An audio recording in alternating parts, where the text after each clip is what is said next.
And we are live. So hello, hello, hello to everyone who's out there. welcome to, BowlerHatMan Live. That's the current name of the show. Like I say, welcome. As always, pull up a seat, sit yourselves down. Have we got a good show lined up for you for today? So, as I've promised, we will be doing GB News later. We will be covering Kate Hoey because, surprise, yes, she got on GB News and will probably be a significant contributor to to GB News for at least probably some significant times to come. So we've got all that joyfulness to look forward to. Also, in other news, if you haven't heard, looks like the UK government is now going to engage in full-scale brainwashing, and it is now pushing for what they call a one Britain, one nation policy, where they are essentially creating a national anthem for children up and down the country to sing and engage with. And as a lot of teachers have pointed out, and even the teachers union, just now, as I've just literally just gone live, I almost missed it because I was halfway through the article, was scrolling through it. I was like, oh, that's interesting. Oh no, 10 minutes till I start. They've literally come out and said, why on earth should we do this? This is a ridiculous policy. Why on earth are you doing this? This is what North Korea would do. So, but I don't know. Maybe that was the full point of Brexit to begin with. Let's just make us more like, the precious North Korea, a country with true sovereignty. Yeah, I really do despair. We'll also be going later, of course, over the government's education review, where they took the stance that somehow white privilege is somehow damaging our white working class. Oh boy, are we going to get into this later on? Yeah, it's going to be good. But like I say, before we do dive into GB News, because I need something to at least set me off. Set me off in the right mood. So I don't know how much fully we'll get through this video I've got lined up here to begin with. But oh boy, is it a doozy. So first of all, for my British audience, because I'm sure there's some of you Brits out there who are like, who is Stephen Crowder, and what is #ColdFeetCrowder? So first of all, brief history lesson. I'm a big fan of Sam Seder and the Majority Report. I think if you are interested in US politics, they do also cover world politics sometimes. Very, very good channel. Definitely go subscribe to them, get involved with them. They are very, very good at what they do. And 3 years ago now, Sam Seder, the main host of the Majority Report, was asked by a conference called Politicon to come and be there, essentially. So Sam said, well, I'll only go if I get to debate someone. So they went, okay, fine, we'll try and line this up for you. Anyway, what happened was the guy called Stephen Crowder got lined up. But there's a twist, and we'll find out what that twist was. But for those of you who don't know, Stephen Crowder is essentially, he's a right-wing comedian. And we have to put comedian in the biggest, and I mean biggest, air quotes of all time, because this is not comedy what he does. It's outright clickbait, outrage-driven stuff to the point where he actually engages in, homophobia, transphobia, whatever phobia you can name. Steven Crowder has probably committed it. He even had the gall to do a reenactment of the Trayvon Martin case, saying that there's no way that a police officer could do that. Not Trayvon Martin. I'm getting mixed up now. I forgot the name. George Floyd. That's it. Completely mind blank there. What happened to George Floyd, and do a complete reenactment of it, and then not expect advertisers to throw a hissy fit, because of course advertisers would throw a hissy fit and not want their adverts to be put on that type of video. That's it, George Floyd. Yeah, that's it. Not to be put on that type of content. Like I say, I don't follow American politics. Like I say, I'm more a British guy, but I do follow Sam Seder and the guys over there. They are fantastic at what they do. So essentially, this guy and Sam Seder were up for debating until at literally I think it was like a month before it was scheduled to start, Crowder pulls out. Like, Crowder just pulls out of nowhere. And then in a recording that is recorded, that Sam Seder has on his YouTube channel, he's in talks with the woman at Politicon, who basically says Crowder got cold feet because his dad didn't want him to do the debate. So that's where all this story, and then comes up again, because Sam Seder was asked by Gavin McGuinness, the guy who's in charge of or pretty much responsible for the Proud Boy movement. Sam goes, well, I'm not going to go on your show.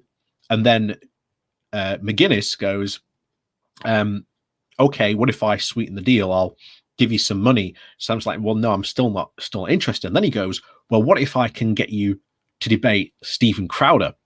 And then this was all, again, set up, ready to go.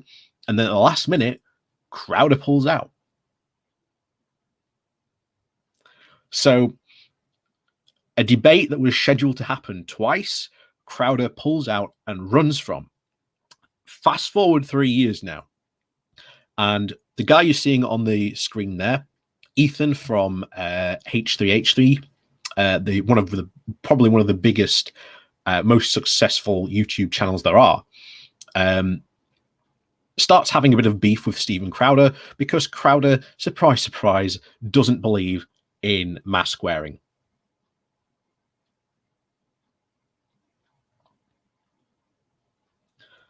So that's where we got to today. And then it ends up with them potentially going to a debate. Now, Ethan is like, well, why should I debate Crowder on politics? I don't know politics. It's not something I talk about on my podcast. So he goes, okay, I'll get someone who is. So he decides he's going to get and sneak Sam Seder on to Steven Crowder's podcast. Now, last week, this was when it was meant to happen.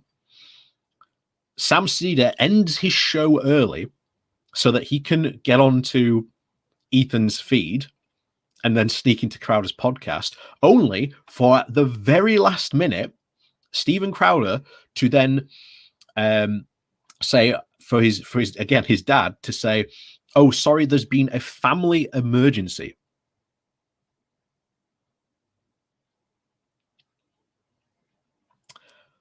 That is apparently his wife, who was pregnant, had to go to hospital. But this shows that, and as Sam, as Steven Crowder will say himself later, he was monitoring the Majority Report to make sure that Sam was still doing his show. So they came up with the idea that next week, which is when what happened here, that Sam did a pre-recorded interview, pre-recorded part of his show to play it out. So as far as Steven Crowder is you're about to see, Steven Crowder thinks that Sam Seder is currently doing his show live on YouTube. So hopefully that's given you a bit more background as to what we're about to watch. But we're not going to watch all of it. We're just going to watch one part in particular, because this proves what an absolute coward Steven Crowder is. And remember, this is the guy who built his entire career on being a debate me bro. Someone who constantly wants to challenge people to debates and then either radio silence, or he challenges someone like Ethan Klein, who, again, isn't that politically savvy or knows all about politics. So again, he's very, very weaselly when he does this. But that's his grift. And we are about to see the grift in full action. So here we go. Little surprise for Steven Crowder. So let's all enjoy the debate. I'm really glad to have my next guest on the show. And I've always said this, I always respect people who enter into the arena. And, you know, we've had a lot of debate. That's quite funny, because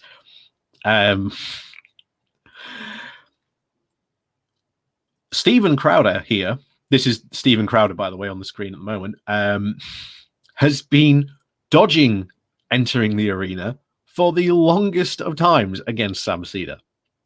So this is by no means a one-off incident, but we are about to see one thing, and it's just like, it's going to be literally chef kiss. So beautiful. Debates on this show, which is different from like a Change My Mind, where we sit down and have conversations. But my old Brazilian jiu-jitsu coach always said, if you come a switch, we go switch. You go spicy, we're going to do a little spicy. So we always try and keep it as respectful as possible. And I really do appreciate the guy making the time, because a lot of people has a huge YouTube channel, several YouTube channels, one of the OGs. Mm-hmm. A lot of people watch him. You know him. Some of you like him. Some of you don't. Same can be said for me. Ethan Klein from H3. Ethan, thanks, man, for making the time. You're very welcome. And I just want to say, I know you called me, you said that I would be a layup. I think fine, something like that. And I think you're right, because I don't think I'm a very... I know what's about to happen here, and honestly, this is fantastic. If you haven't seen this video before, definitely go watch it later, because beautiful. Absolutely beautiful. This will go down in internet history. This will absolutely go down in internet history. Very good debater. I think you know that. So I didn't want to make it too easy for you. Oh, okay. So I prepared. Okay. Yes. All right. So what we were going to talk about is you know, the initial quote that happened. I think he's looking off there. The initial quote that kind of was turned into a little bit of a meme, which wasn't intentional, and was you saying you don't even have to think about it regarding the CDC. And I disagree with that. I think people should think of. Just so you know what that quote was, by the way, Crowder is essentially disagreeing with the idea that, or with the CDC, when they're saying that you should probably wear masks because masks are a good thing to wear. So just the kind of level of fool, of idiot, of what the type of guy this is, and you should not feel any sympathy for this guy whatsoever. About it, I believe, and we talked about this through playful ribbing and an aggregation of medical authorities and scientific voices to make an informed and rational decision. And by the way, I just want to, it's gone off screen now, but I just want to make one thing to point out to you, because a lot of people have said this. Look at Steven Crowder, how he's holding his knuckles, and like how he's holding them like really relaxed, and then all of a sudden they just tighten up completely. They're like, because he's so nervous about Sam Seder being on. That's like how nervous he is about it. So where do you think that I'm wrong on that? Stephen, do you know that the Spartans are like practice man love with children? Oh, geez. Okay, so this is what's going to happen. What did I tell you? He was going to do anything he could to avoid. Oh, there he is. Oh no, Sam Cedar. What a fucking nightmare. So at that point, not Sam Cedar, Crowder looks off the side of the set to literally go, "Hey, co-host, hurry! Sam Cedar's turned up. Help me! We need to get out of this because the last thing someone like Crowder wants to do is talk with someone like Sam Cedar, who knows his facts, who knows his talking points, who knows about the issues." And like I say, this is going to go down in internet history as being one of the key biggest meltdowns ever. I had no idea this was going to happen. I thought Ethan was a stand-up guy. Nope, there he goes across the This is screen. where we are. Yeah, I told Dave. Remember I told you? I said this is. I guarantee you, he's going to do anything he can to avoid the debate. Well, I just think he believes that he should debate you. No, he doesn't. He just. Now, remember what I said at the beginning, where last week Crowder pulled the show at the very last minute because apparently his wife had an emergency. This is how low this guy wants to get out of this, of not debate Sam Cedar. He will lie about a medical emergency about his wife and having to go to the hospital.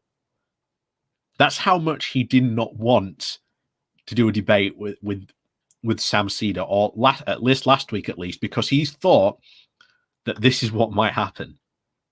And now his worst nightmare has happened. Sam Cedar's come on. He's there. And you are about to hear him in a moment admit the mistake that he made, and watch Sam's face as well, because even he realizes what Crowder's just said. Just takes advantage of women with mental health issues. Ethan Klein doesn't stand up and do his own I gotta fighting. say, It's just hilarious. Let's bring on FM. that you would do anything to avoid talking to me. I think the point that you made Yes, at the that's right. beginning of Joe this Rogan. We got was- Joe Rogan and Ben Rubin and and Dave Ben Rubin and Shapiro. Jordan Peterson and Noam Chomsky. See, did you see it there? Sam's just realized what he's just said. And also, by the way, Sam Cedar is quite a big figure on the left, especially in America, and on like online lefty politics. So Sam Cedar's not like a small time cookie. He's quite big. He's got over 1 million subs. So that's quite an achievement. That is quite an achievement. But again, Crowder's going to do anything he can to try and say, you're not worth my time to get out of a debate. And so now he's pulling, I'm bigger than you, even though in the past he basically goes out into college campuses and debates college kids who no one's even heard of. And he has in the past, because people have checked, he has debated people with a lot smaller YouTube channels.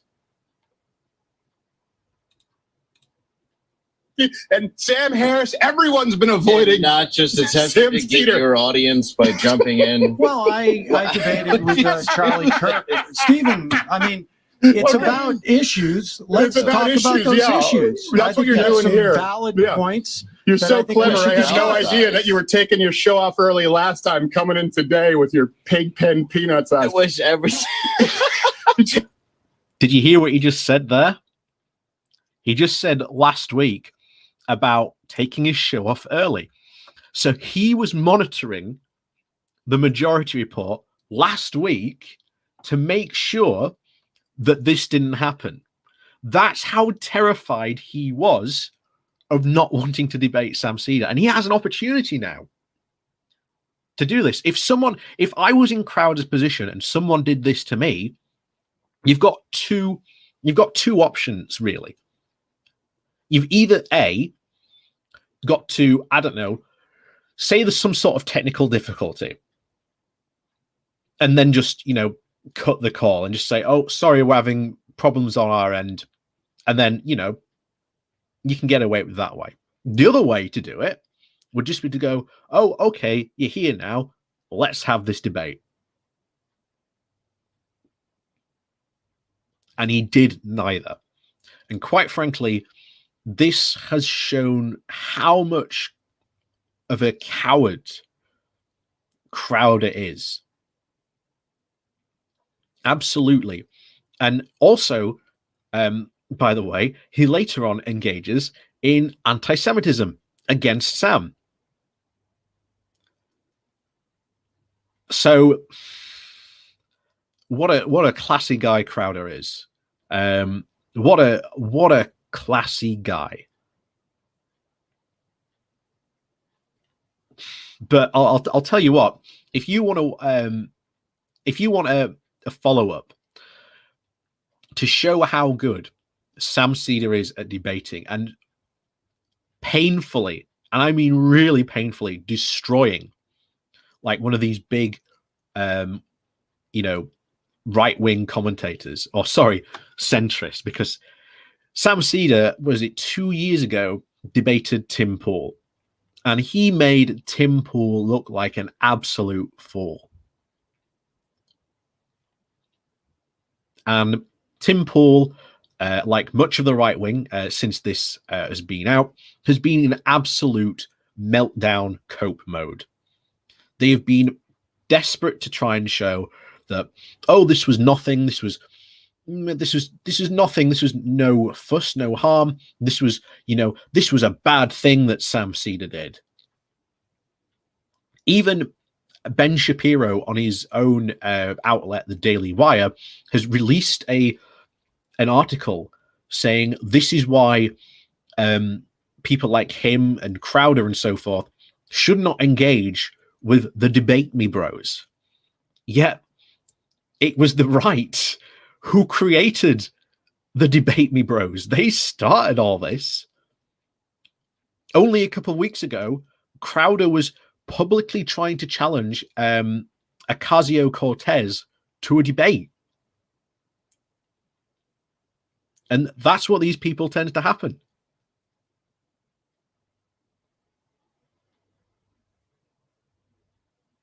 This is so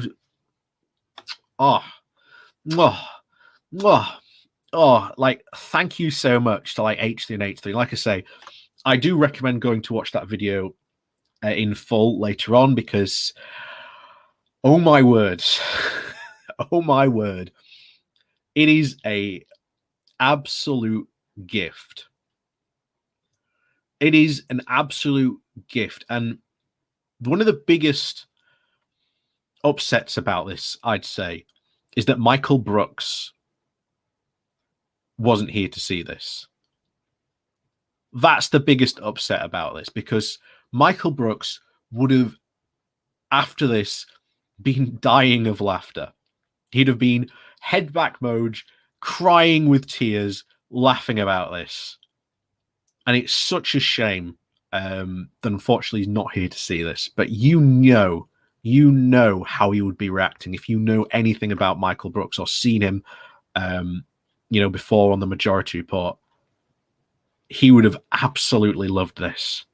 And that's the biggest upset I think about this. But other than that, this is fantastic. Will this damage Crowder? Yes, I think this will definitely put a black spot on his reputation. Will it lead to a proper debate between him and Sam Seder? I don't think so. Not in the slightest. Not in the slightest. Because Crowder just does not want to debate someone like Sam Seder. He just does not want to debate Sam Seder at all. But there you go. So let's get up our main topic for today. Yes. GB News. Oh.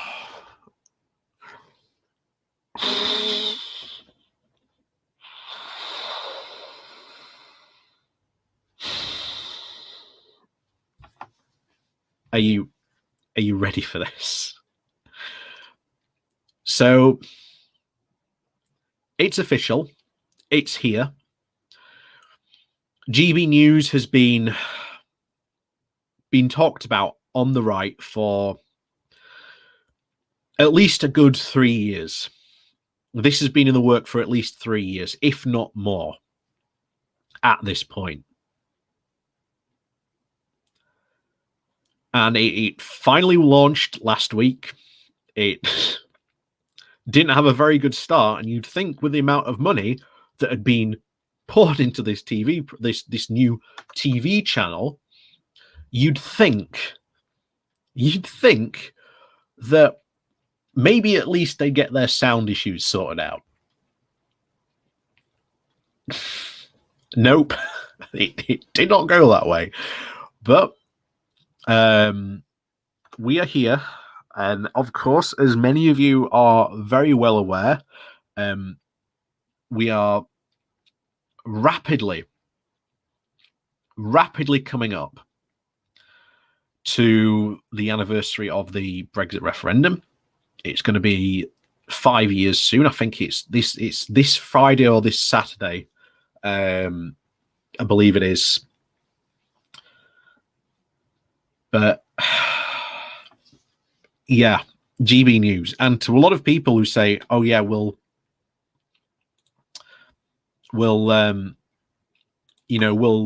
this program won't last forever. It'll leave.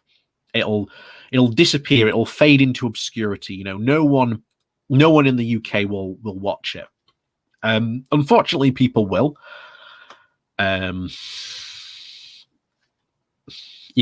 This has had some significant money put into it by a lot of very, very hard right-wing folks, because they want this to succeed. Even if the monetary value for them isn't a return, the fact that this will damage the UK electoral landscape for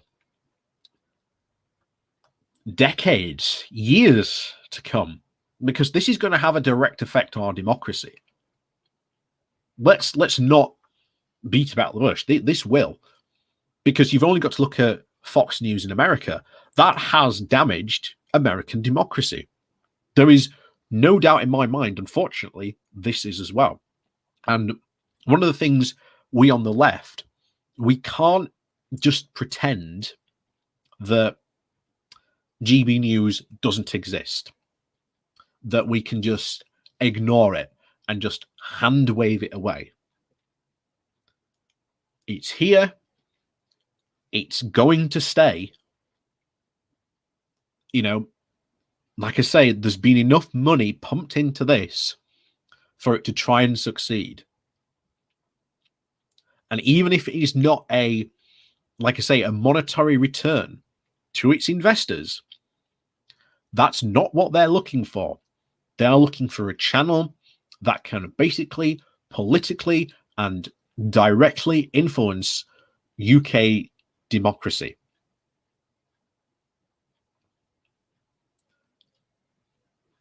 And I can say, as we said at the beginning, obviously we're coming up to 5 years now of the Brexit vote, so you can obviously tell what we're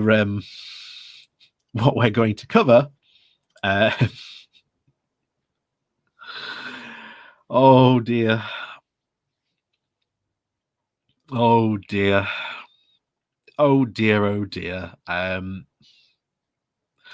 So the big question is has Brexit been a success?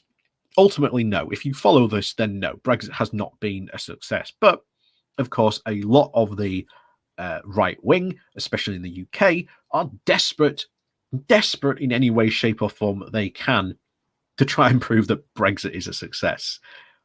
It ain't. like I say, Isabel Oakeshott was on. So someone's just said, doesn't this awfully look a bit like Sky News? Well, Isabel Oakeshott was on Sky News today, I think it was, or it might be yesterday, no, today. And she was on a panel asking this very question. And at each and every point, every single other panel hosts were laughing at her because she was trying to say that Brexit had been a success, or, oh, it's fine, we've got this Australian trade deal, which is going to go bad. Honestly, if British farmers need to start taking a note from the French farmers' playbook, they need to all go get in their tractors, and then they need to literally just start going up and down the motorway and just clogging the motorway, because they'll get their point across pretty darn fast.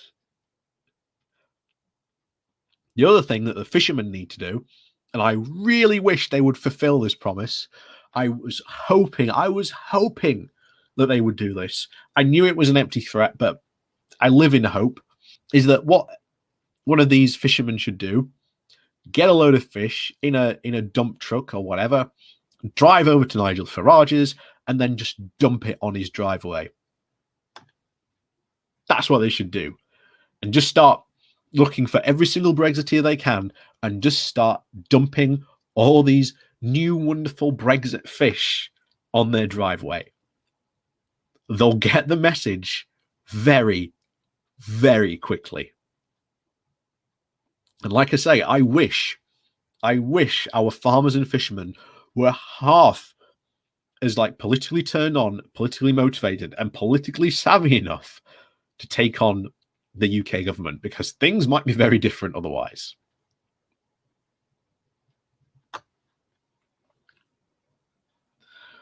Yeah, as someone said there, yeah.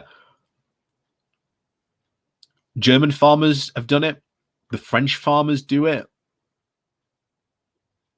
You know, these happen all around the world, and yet our guys don't. And they really, really need to. They really, really need to.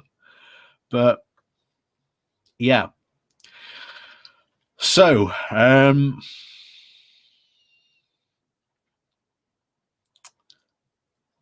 this is going to be fun, because I think this is Katie Ho, and she was one of the Labour members who decided to campaign for the Leave side. So, and was, by the way, rewarded for it by Boris with a peerage. So she's now sitting in the House of Lords. Our, what a wonderful democratic system we have.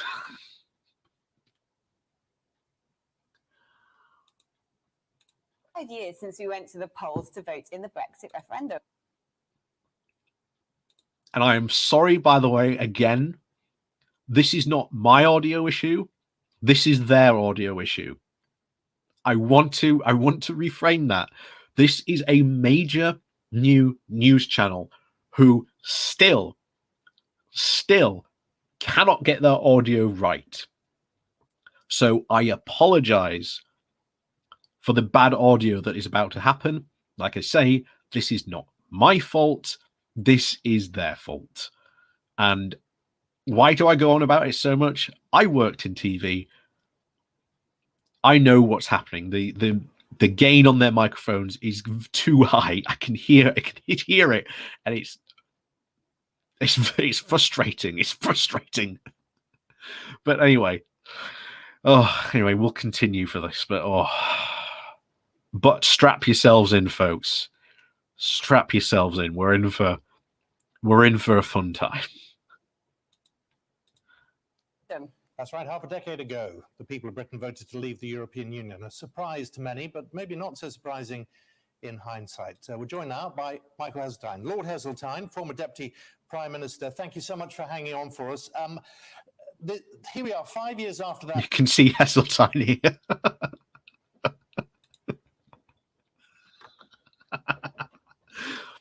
Oh, how blonde man has fallen.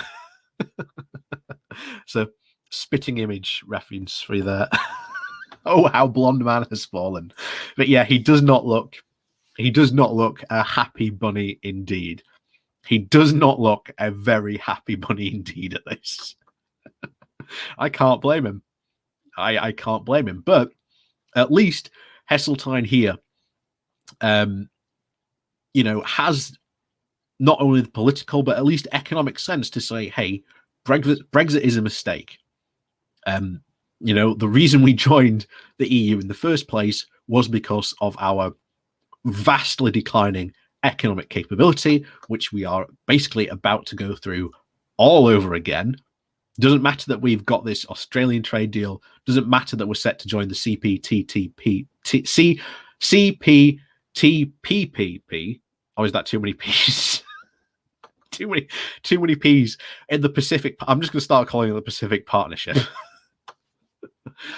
But yeah, it does not matter that we are starting to join this Pacific Partnership because, for those of you who don't know, Malaysia, I think it is refusing to ratify the agreement. So it does not matter at the moment because there is no Pacific trade bloc because one of their members is refusing to ratify the deal.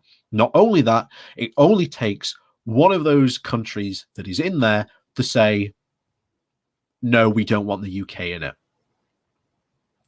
And there's a lot of experts who've basically gone out to say, we do not understand what leverage the UK will have to make sure that these countries change their export laws or import laws to suit, UK exporters. Like I say, this is still engaging in fantasy, but I'm very interested to see what Heseltine here is going to say on this. Vote, you were very, very opposed to the whole idea, and how do you think it's turned out? I think that it is a disaster for this country. It has diminished our status on the world stage. It has removed us from one of the power blocks of tomorrow's political. Oh my God! I'm sorry for this audio that they're coming through with, but I would expect better. I would expect better from a news channel. Like you can, I don't know how you're hearing this, but it's really difficult for me to actually hear this guest. It's really difficult for this to hear this guest. So someone just pointed out I should put on subtitles.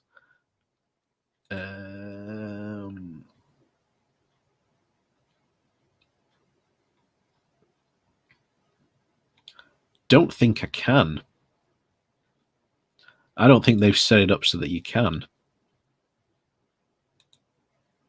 No. Multiplayer theater mode. No. Plays on. Yeah.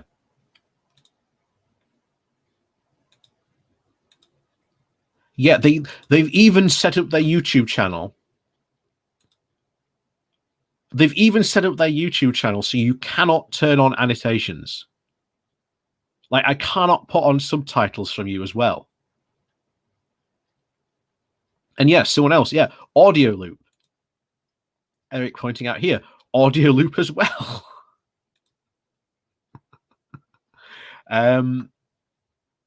So like I say, this is a professional news channel, folks.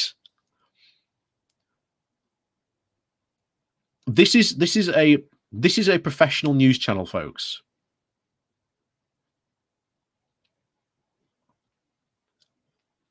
Like, I know until I got my new camera, I looked a bit, I looked and, spoke like some sort of badly translated foreign movie.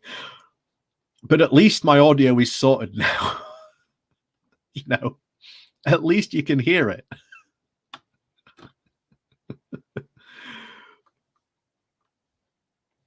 But anyway, let's continue to this. And like I say, yeah, I do apologize for the audio. Like I say, it's nothing I can do about this, unfortunately. This is a professional news outlet.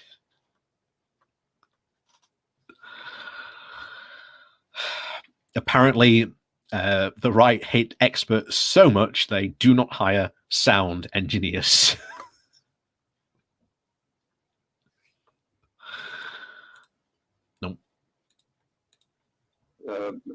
Arrangements, and self-evidently it's created a range of domestic problems which there are no easy solutions to. If you really want to see what you should think about Brexit, read today's Daily Telegraph.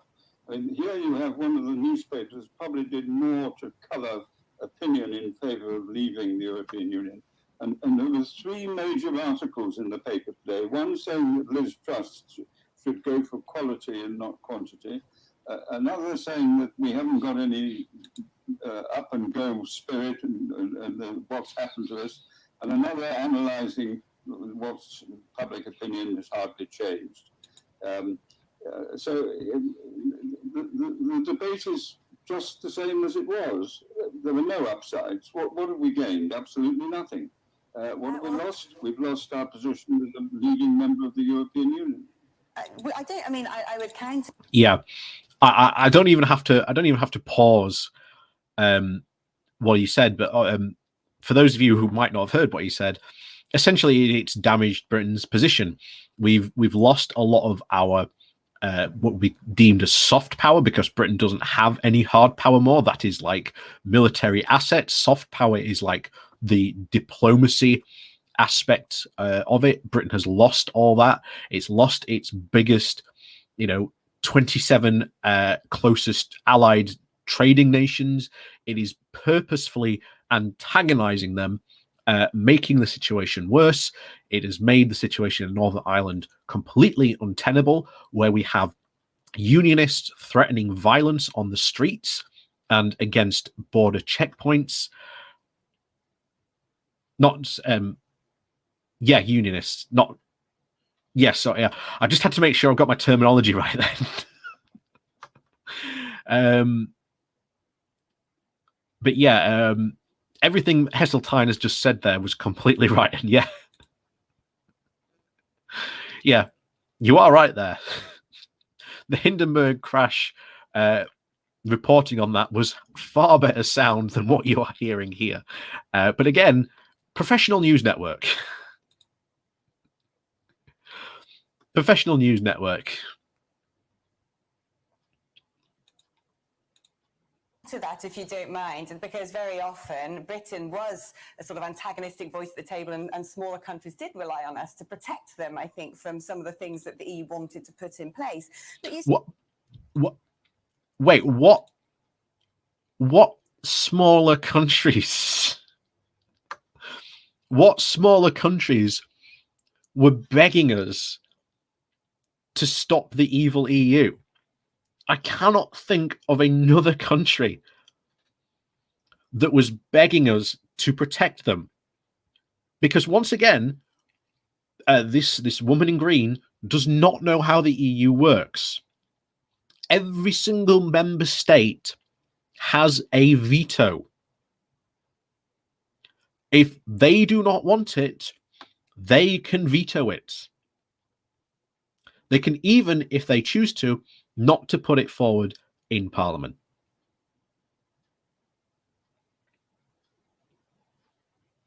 And of course there are consequences for that if they choose not to. But ultimately, there was again, Narnia. yeah.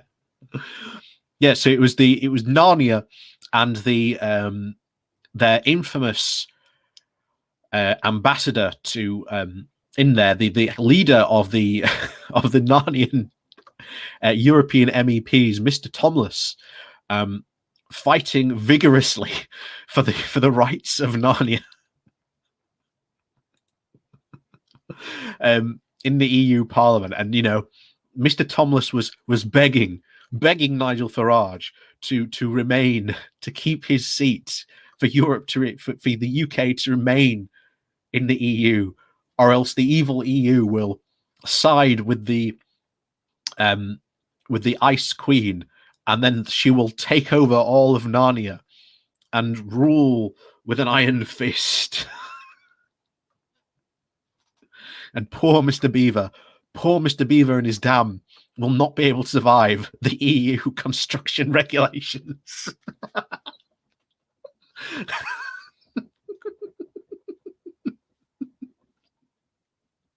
Oh, those poor fictional characters. How could the EU do this to them? How could the EU do this to them? Oh, anyway, let's continue this. Like I say, the one that I'm really looking forward to is when they get Kate Hoey on this. Oh my word. You can tell Heseltine's not even enjoying this himself. You say that our position on the world stage has diminished as a result of Brexit. We've now got our own seat back on the World Trade Organization. We already had that seat on the World Trade Organization. We just chose not to take it because we didn't really need the World Trade Organization. It's not a big thing being on the WTO. It is not a big thing to be on the WTO. It does not give Britain any more influence. Just hosted the G7. We've got and it was. Sorry, so she just said we just hosted the G7. I'm sorry for stopping again, but I'm sorry. That was easily the biggest diplomatic failure the UK has had since Suez. And I would argue that it was even bigger than Suez. That politically it has done far more damage to the UK than even the Suez crisis did. And remember, the Suez crisis was pretty much what ended both the UK's and France's positions of being the top dog colonial powers in the world.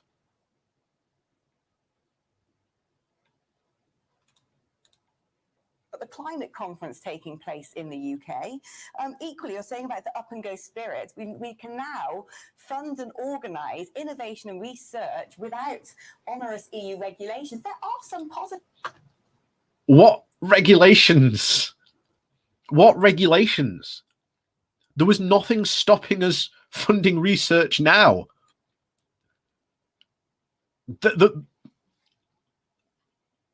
was nothing stopping us doing research when we're in the EU. Not only that, but the Conservatives, when they came into power, when they went on their austerity drive, which they still are, by the way, cut the UK's R&D development grants and budgets.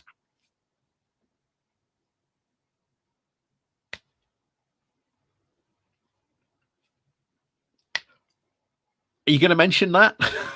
Are you going to mention that? Nope. I hope he does. I hope Heseltine does bring that, but yeah. Oh. Positives at basically having control over your own destiny, surely making decisions for yourself as a country. Well, the G7 was interesting, wasn't it? Because it was completely overshadowed by our relationship with our European allies. And of course, it had nothing to do with Brexit one way or the other, because it had all been arranged a long time ago. But it was just the nastiness of waiting for the row to erupt. And of course, it did erupt, as predictably it would. Quite unnecessary row, self-inflicted, because we had severed our relationships with our principal allies. But I mean, I hear what you say about this new freedom, but show me a benefit of something that's been cheap, right? Liz Truss has deployed a great deal of energy, I'm the first to say it. And what's she achieving? Well, the Daily Telegraph tells us She's rolling over agreements we already had as members of the European Union. And the only I love it. I love it, by the way, how he's quoting the Daily Telegraph. I love it how he's quoting the Daily Telegraph, one of the papers that GB News would ultimately want to try and replicate as a right-wing news source to the country to try and, you know, continue this. But there you have it. And like I say, yeah, he does. He sounds like a Cyberman from Doctor Who in the 60s. Yeah, he does. But remember, as a lot of the right-wing people on the Twitter sphere have been saying, this is a professional news channel, so, you know, surely we can't expect better. But oh yes, we can and we do expect a lot better than this nonsense. Like I say, yeah, this is nothing to do with me. I want to keep on pointing that out. This is nothing to do with me, nothing to do with on my end. This is GB News. This is what they've got going on.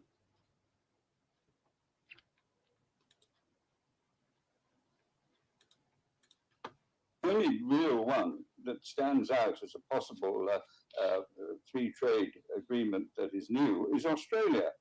And just answer this question.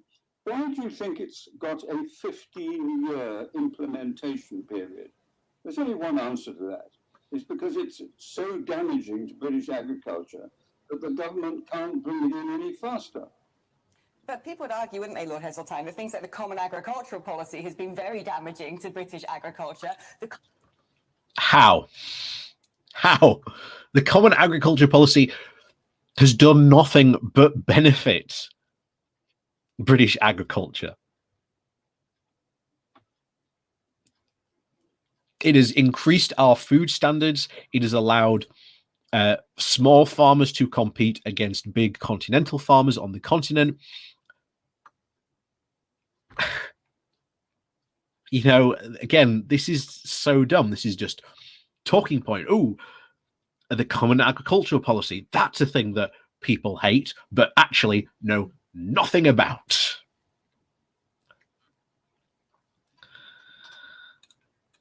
Common Fisheries Policy has been very damaging to British fishermen. No, it hasn't. No, it hasn't.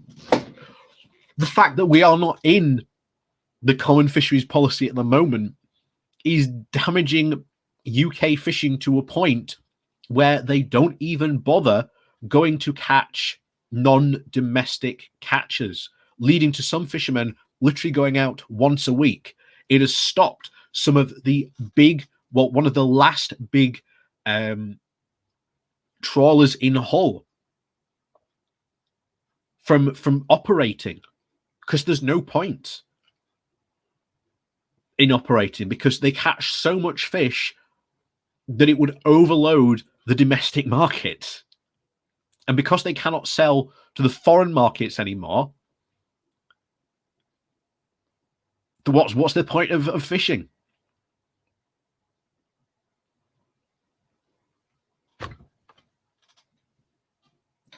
GB News, everyone, you know, fantastic caliber of presenters, fantastic caliber of presenters on this.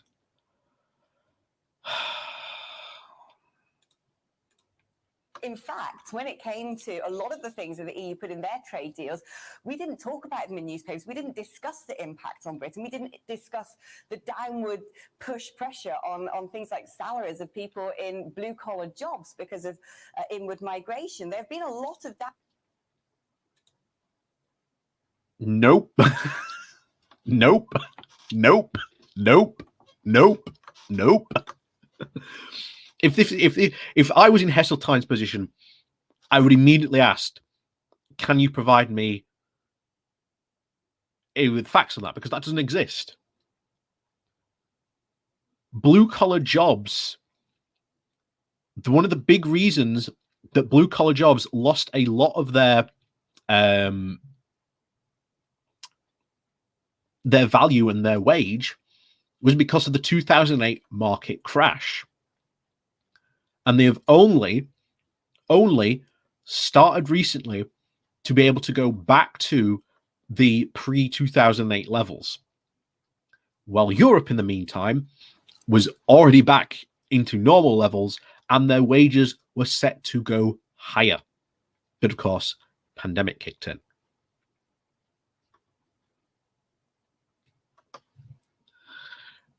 Again, it's a matter of when you see these right-wing people, you think about what she's just thrown out there. The farming policy was bad. The common agricultural policy was bad. The common fisheries policy was bad. Blue collar wages were driven down. Those are three very, very big topics to try and cover in a single question. They are not easily answerable. You know, they are hard questions to answer. So what they are, again, trying to do is trying to put forward a situation that Heseltine here, no matter how much time Heseltine might add, he will never be able to answer even one of those questions fully. He might have time maybe to do part of one, but he'll never have time to do the full one. So any right-wing viewer of this will immediately go, maybe he's right on the common agricultural policy, but I still disagree with him on it. But, you know, he never said anything about the common fisheries policy or about, you know, blue-collar job wages being driven down. That's a common tactic by not only just in the right wing itself, really. Downsides actually to being a member of the EU, but because we couldn't do anything about it, we didn't discuss those things. But surely you must.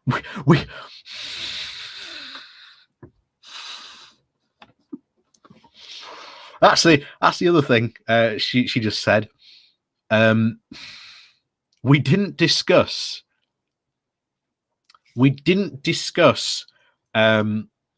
these trade relationships with the EU.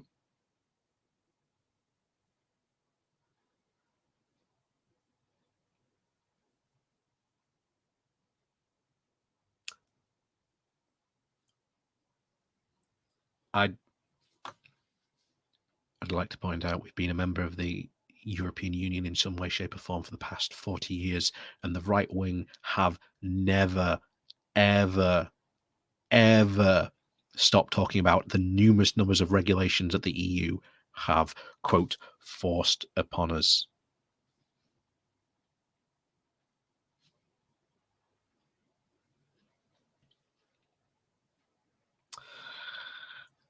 Yeah. when you realize that, you realize how stupid what she's just said. And I hope Heseltine lays into her from it. Must be able to think of something that you would like to see happen. Now we've got independence, that we can, you know, a decision we can take as a country for ourselves. Well, I'd like to hear you explain the benefits that are available to us. You mentioned fisheries. I'm not involved in the fishing industry. All I know is that the fishermen think they've been betrayed because a lot of easy promises were made which haven't been fulfilled. So the fishing situation doesn't sound too good to me. I don't agree with you at all about the effect of the common agricultural policy. I know why there was one, and that was because the French did a deal with the Germans that Germany would help subsidize French agriculture, providing that Germans got access to the French market for their industrial products. And why did the French want to protect their agriculture? Well, it's very simple. They have huge areas of southern France, which it's very difficult to see what else you can do with, except to support an agricultural basis. And if you let that go, people would have flooded to the towns and left massively run down agricultural areas. And that was did we join? No, we didn't. So the French and the Germans fixed it to suit them. and we stayed outside. When we came to join, we had to accept their rules. Well, we've fallen into the trap, haven't we?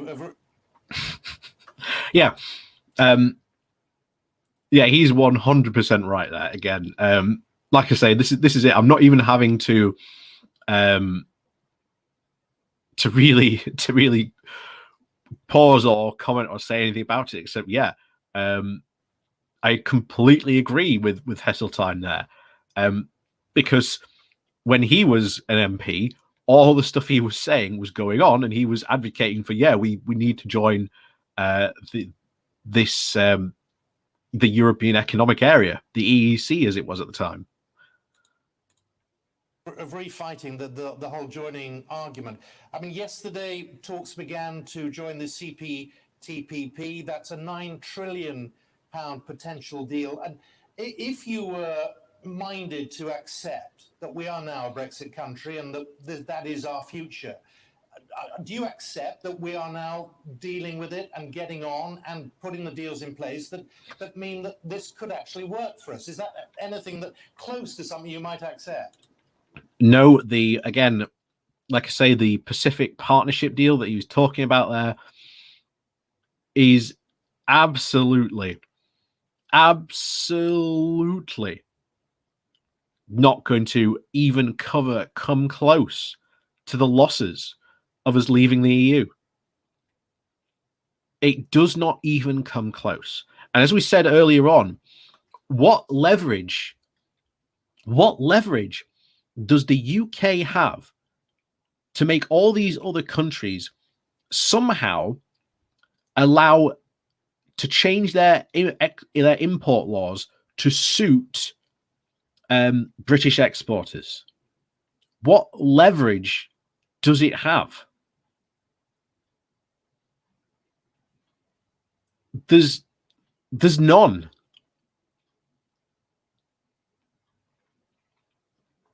Us joining the Pacific Partnership is not going to benefit us. But again, this is all part of the free market fundamentalist ideology. They are joining that area because, again, a lot of those countries are very, quote, liberal about their trade, basically meaning that they have very little to no tariffs. Because, again, the Brexiteers are obsessed with this idea of free trade. And as we've said before, they're free traders when they want to be and not when they should be. Because if they were free traders, then us leaving like the single market and customs union, they would not be for. We'd be in that. But of course, that's not what happened.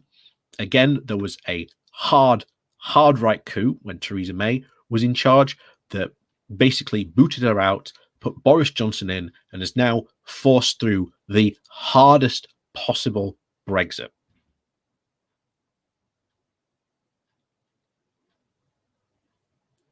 That's where we are now.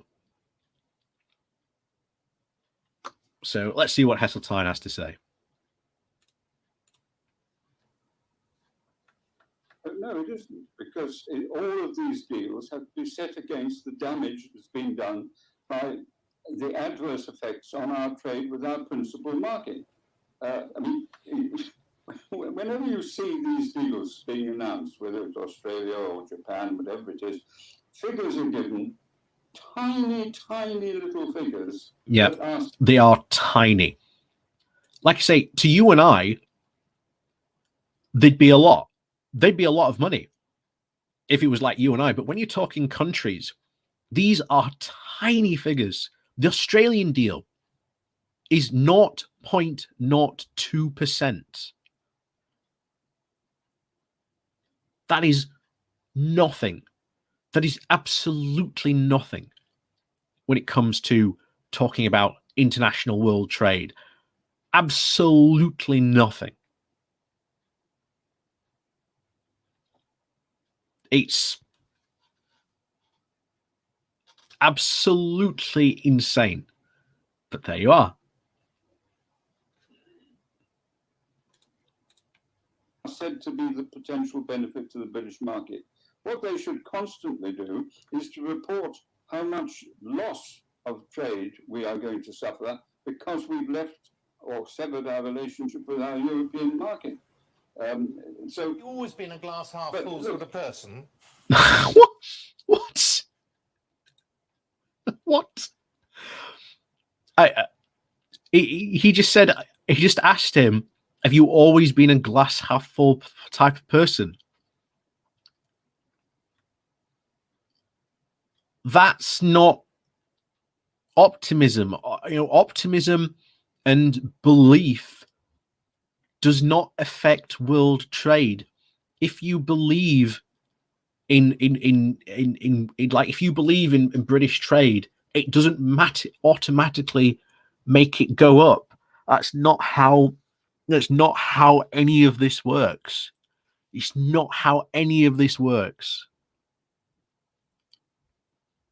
This is why we have experts in this entire field covering this, and not a single one of them says that Brexit is a good thing, and that us losing access to our biggest market is a good thing. And even more so because economics tends to be a numbers game. So it's very, very easy to model and to predict how markets will go. And yes, they're not right all the time. But you know what? They are accurate, and they are very often very close. There was an interesting bit of a meme going around recently, like aggregating all the damaging impact reports of how much GDP we are going to lose. At the moment, it stands at 4%. At the moment, that's the average. Now, if you cast your minds way back, back to when we first started covering this, estimates were between about 5 to 8%. And for an economy, by the way, to suddenly lose no, go away. To lose a 4% of their economy is a big thing. 4% off your economy, that's a big chunk to lose. And as Dudes just say, it's 4%. I think, you might be right. It might be 4% every year that we stand to lose. That's a big number. And yet you want to try and replace that with a trade deal with Australia that's worth 0.02%.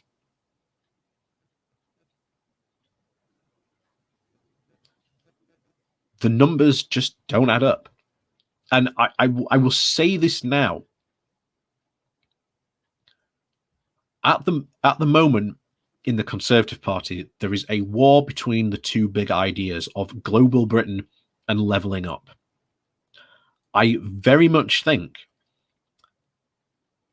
sooner or later there will be a push by Conservatives themselves in the outside of the parliamentary party, in the Conservative Party, not the parliamentary party, but in outside the Conservative Party, to push heavily to rejoin the single market and customs union.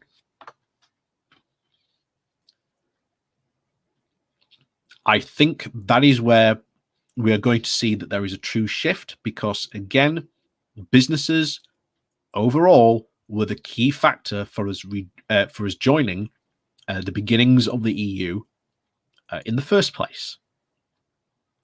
And those businesses have been very, very clear. This Brexit stuff isn't really going well for us. It's adding more paperwork, more costs. And bear in mind, at the moment, we are still not implementing full checks at our border. So, yeah. And not only that, but we constantly see threats by the Brexiteers, like we have just recently with Ian Duncan Smith or IDS, come out and say, oh yeah, we should get rid of these regulations, this red tape. And the second we do that, we make it even harder to trade with the EU.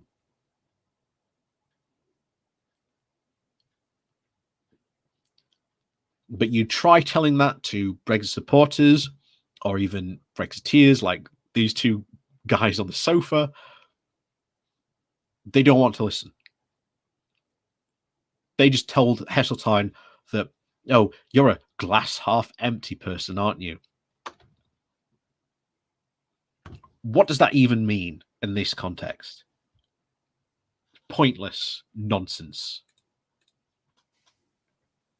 No, the glass is in my view, self-evidently less full now than it would have been if we'd remained in the European Union. But let me say this, and I was struck by the Daily Telegraph article about how to get Britain moving again. I think that there are ways in which post-COVID and post-Brexit we could generate a much more dynamic British economy. And that is to actually pursue a policy of devolution, building the strengths on the local economies, create proper leadership in those local economies, and switch power from the baronies of Whitehall to the local economies where a great deal of the wealth is made. And the government, in my view, they know all these arguments, but actually, despite having made quite clear promises to do things along those lines, they're not doing it. And that is culpable. So, interesting enough, I've seen an article today about this very thing, that Brexiteers, well, the Brexit supporters, the people who backed Brexit for various different things. The number one reason why they backed Brexit was because they wanted there to be a catalyst for change. What change are the Conservatives currently bringing to the UK? They're not bringing a single thing of change. They are continuing service as normal. What and why, you may ask? Well, for this, we've got to turn to Prussia. So for those of you who might not know, Prussia was a country in Europe back in back in the day, and it was a absolute monarchy, but it had a parliament, and overall the chancellor was appointed by the king in Prussia to set the order for the day. Even though there was a parliament that got elected, that parliament had essentially no power. But during the 18th century, there was a lot of political upheaval, lots of revolutions, counter-revolutions, you name it. It was a very, very turbulent time. But one thing Prussia constantly did was what were called top-down revolutions. And we saw that with Theresa May when Theresa May got removed. It was not just a hard right coup. The referendum and Brexit itself was sold as an opportunity to change Britain. But they didn't say who for. In reality, it's for the upper echelons, the elites of this country, even though Brexit was sold as an anti-elite vote. It was anything but. And what essentially happened when they removed Theresa May, they performed a top-down revolution. They removed Theresa May because they didn't want the soft type of Brexit that she was proposing. They wanted a far more harder Brexit. They put Boris Johnson in there because they knew that he would do what he was told, and essentially he's doing it. Damn the consequences. They don't care. You know, there's rich Tory donors to be appeased. And by the way, just as I've come on air, I also must point out Matt Hancock has once again broken the ministerial rules of conduct. Not only did he receive a £10,000 donations from a company that received PPE contract, but they also donated a very large sum of money to the Conservative Party. Once again, scandal upon scandal is just pouring out of this. How many scandals will it take before it's one scandal too many? And I said this before back in the wallpaper scandal. A lot of people were just willing to just go, don't care. But a lot of people did care. The problem is you will reach a critical mass where a lot of people do start to care, and this will break the camel's back. It's been very interestingly reported that recently a couple of reporters went to talk to the people in Chesham and Amersham, because one of the big things the Conservatives tried to spin it as was that they were upset with HS2. It was these changes in the planning regulations. That's why they voted for the Liberal Democrats. That's why they didn't vote Tory. Turns out a lot of people in Cheshire and Amersham were very, very concerned about the Tory corruption. And a lot of those people who voted Lib Democrats voted because of the corruption in the Tory party at the moment. Makes very interesting potential now for playing out potential scenarios for our next general election, which is only 3 years away.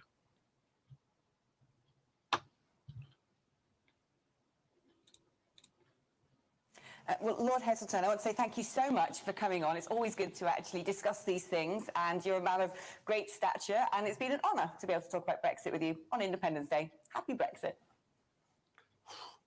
Oh, you just threw that in. I did. Right, let's...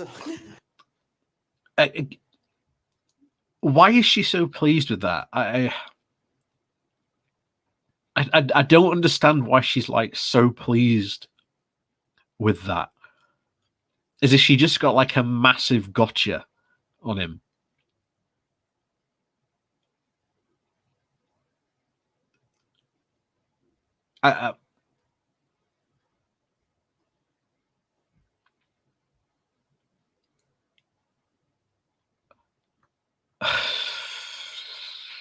Again, this is the level of intellect that the reporters on GB News have. And now we're going to get to the worst part, because at least with Heseltine, I could understand, you know, his position. Like I say, we probably wouldn't agree politically. Like I say, Heseltine is a conservative by his very nature. You know, he was the deputy for Margaret Thatcher. So there's no way politically we would see eye to eye on a lot of things, but we do agree on leaving the European Union was a bad idea. But now we're about to get to Hoey. I am not looking forward to this part. I am not looking forward to this part. I am genuinely dreading this part, because this woman is... Oh, if you don't know who this woman is, you're about to. But oh my word. If you weren't strapped in already, buckle in, buckaroos. It's about to get bumpy. Let's just show you some of the top Brexit bonuses that perhaps are the benefit of what's happening. So we're about to be shown the Brexit bonuses. Let's see what they are. Brexit gives us a blank canvas on which we can draft the future of our own country on our own terms. That's right. We can now make our own trade deals, opening up the UK to a global marketplace on our own terms. That means that what we decide in those trade deals with other countries. Hold on, we'll let these play out. It's good for our economy and our industries, and not necessarily what is a compromise with 27 other nations. Awesome.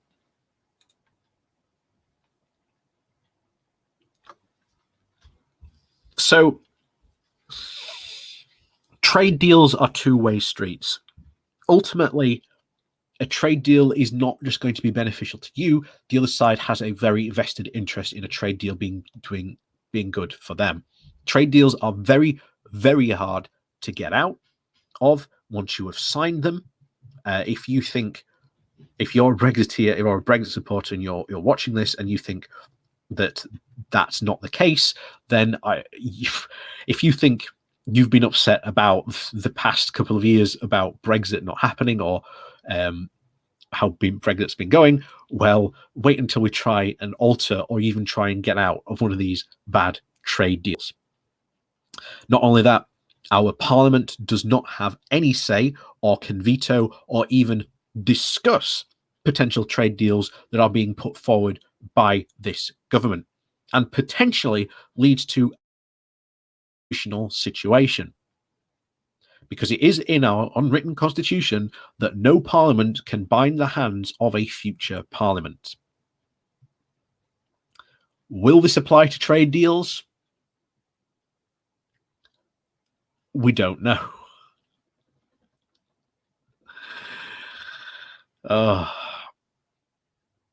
Will this apply to trade deals? I don't know. But it could be very, very interesting. Simon, I wish I could be the same when I was watching this, guys, Simon, but unfortunately we're not as cultured as you are in the Netherlands.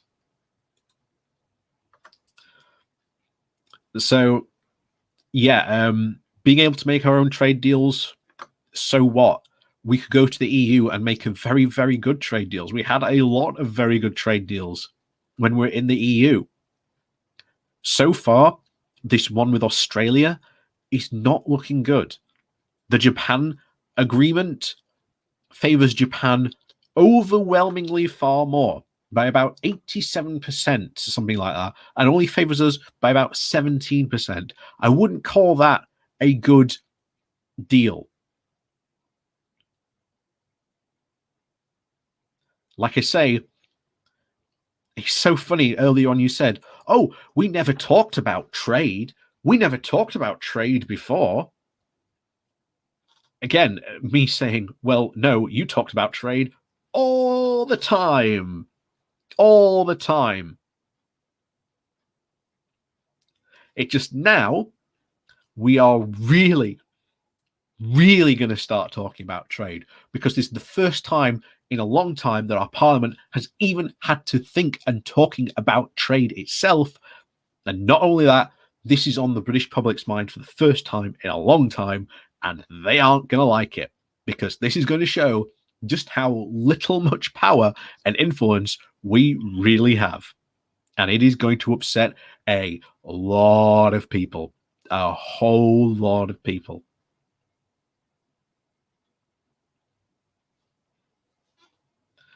So that's one quote. Brexit bonus from Alex. Let's get on to this next one. More nimble in how we respond to recovering from COVID, for example, something that is seen as a huge success in terms of our vaccination program. Yeah.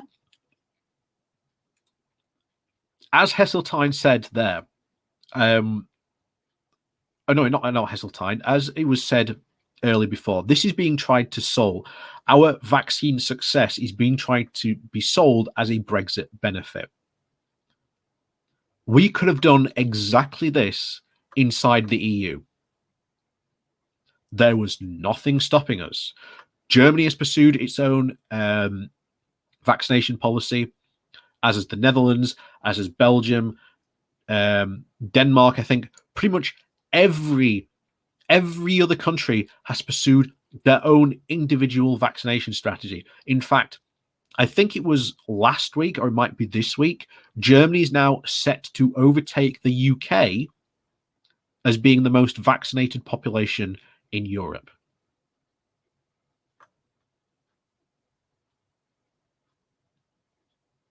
And I think a lot of other countries are catching up to us very, very quickly.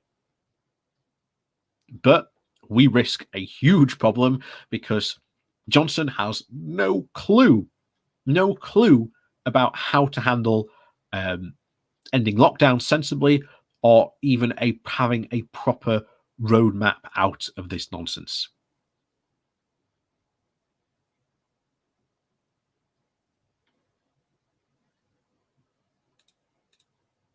And our world-leading universities can now offer an exchange program internationally. They did. They did before.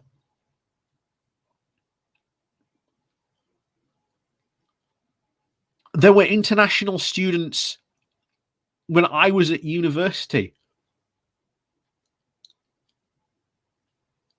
I shared a hall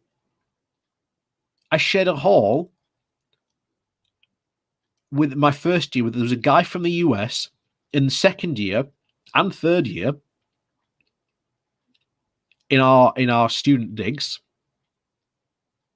There was 2 different girls who came from China.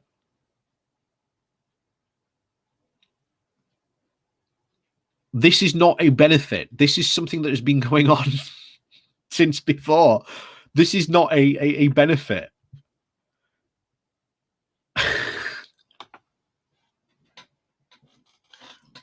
Again, it's a wonderful benefit when you can just lie about it. Or even better, just make them up.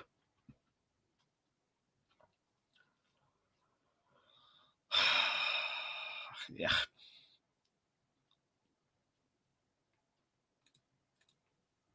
And we can also invest heavily in things like technology and have a new era of innovation, cutting things like...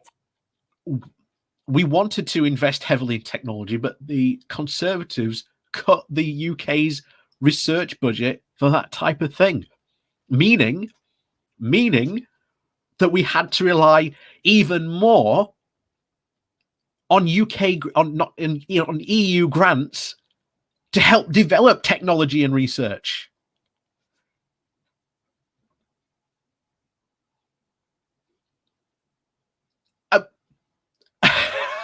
Yeah.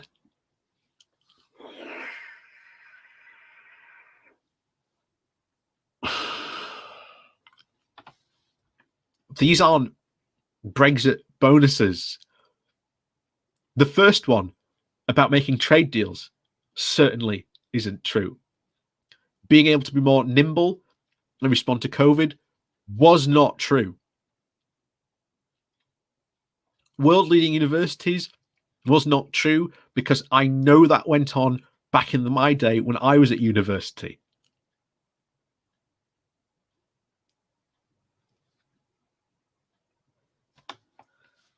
Oh, this is so dumb. This is so dumb. And yet, as I said at the beginning, there are people watching this and assuming this is true. And I know full well in the future, you will see Brexit supporters and Brexiteers make these points and think that they are some sort of benefit.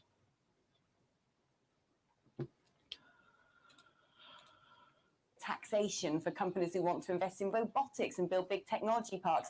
Also, again, as I've just said, the Tories cut the UK's research budget, meaning that scientists, universities, people involved in research had to rely more on EU grants to get that research done.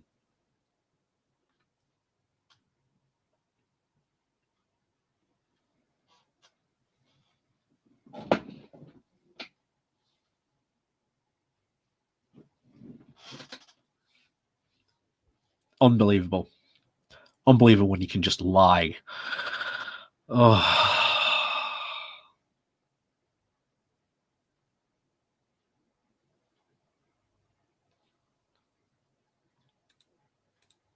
Research and universities will now be without the strictures of EU regulation, meaning that we can innovate even more. Well, let's And what was that regulation that was stopping us do that? Again, they won't say. They'll never say, because they can just, again, assume that people's ignorance will just cover the gaps. But of course, if anyone ever does say that, you should always challenge them to say what that was. Because then you can actually then go look it up and find out that it probably wasn't true. return to Kate Hoey, a big Brexit supporter. Oh. You heard Lord. Oh, here she is. Oh, here she is. Oh.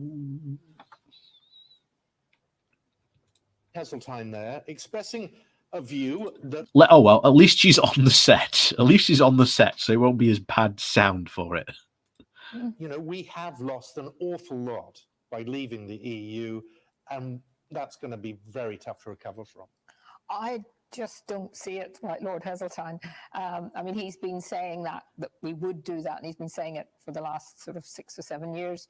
But the reality is we are actually, our businesses are now looking outside the European Union to get that extra trade. And where from? Where from? It's businesses, right? Businesses will always trade with their most closest neighbors and partners. That's not going to change. That is not going to change. It doesn't matter that, you know, a business that maybe can no longer trade with Europe isn't going to suddenly go, oh, excellent. We can now go do business in America.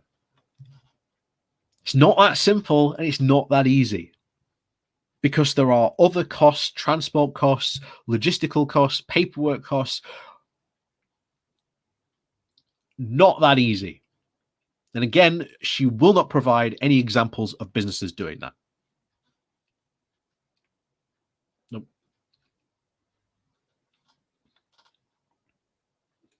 Nope. I haven't seen anything that Brexit has done that is going to stop people selling what they're already selling to the European Union to continue selling it. Fishermen! Fishermen! The fish! The fish! Will someone not think of the fishermen? I said it before. I was the YouTube Brexit #1 fisher boy. I covered the fishermen and fishing industry probably more than any Brexiteer. The fishermen literally cannot sell their fish into the EU. Farmers will soon be crying about having the same problems. Many businesses are just stopping trading with the EU altogether because the amount of paperwork, the costs involved, just simply too much for them.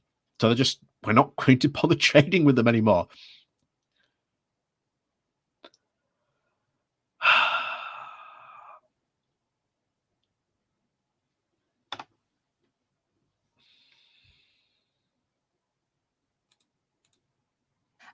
You know, and I think, I mean, I understand Lord Heseltine. He is a deeply, deeply committed Europhile, and he hates the fact that we voted to leave. And, you know, it will take a while before people like Lord Heseltine really even want to engage with the positive things. Oh, that's it. It's just going to take time. It's going to take time, guys. Time will change me into a Brexit supporter. No, it won't. It won't. Brexit was a bad idea. It was a bad idea 6 years ago. It's a bad idea 6 years ago. It was a bad idea 5 years ago. It was a bad idea 6 months ago. It's a bad idea today. And it'll be a bad idea 5 years from now. It'll be a bad idea 10 years from now, when we'll be able to really count the costs of Brexit. Because I'll tell you now, a lot of the Brexiteers, especially for next maybe at least a year or two, will blame any potential damage, any problems on Brexit on COVID. And like I say, the Brexiteers, this woman in particular, made so many promises to so many people and wrote so many checks that they simply cannot cash. So many false and flaky promises. And as I said today, there is a sense that a lot of Brexiteers voted for Brexit because they wanted some sort of catalyst for change. And this current Tory party is not going to deliver on that change. The change that these Brexiteers wanted could never ever be delivered by leaving the EU. It could only ever be delivered by shockingly enough, the Labour Party, especially under Jeremy Corbyn, if he had got in, especially with that 2019 and 2017 manifesto. Yeah, just think, we could have free broadband and a fully funded NHS, maybe even a wealth tax on like the super wealthy in this country, who, by the way, avoid taxes like you and I because we pay income tax on our savings and on what we earn. The super rich do not. And yes, you are right there, Miss Nomad. Oh, no. Sorry, there you go. The UK will be more like America in 5 years. Is unfortunately the way we're going. And yeah, just to re-show that one again. That, what you're talking about here, Gen Gentleman, as I say your name. Yeah. Every single UK manufacturer is saying the same thing, that their sales from Europe are dropping like a stone. We had the company in Doncaster not too long ago who said that they've lost 30% of their business.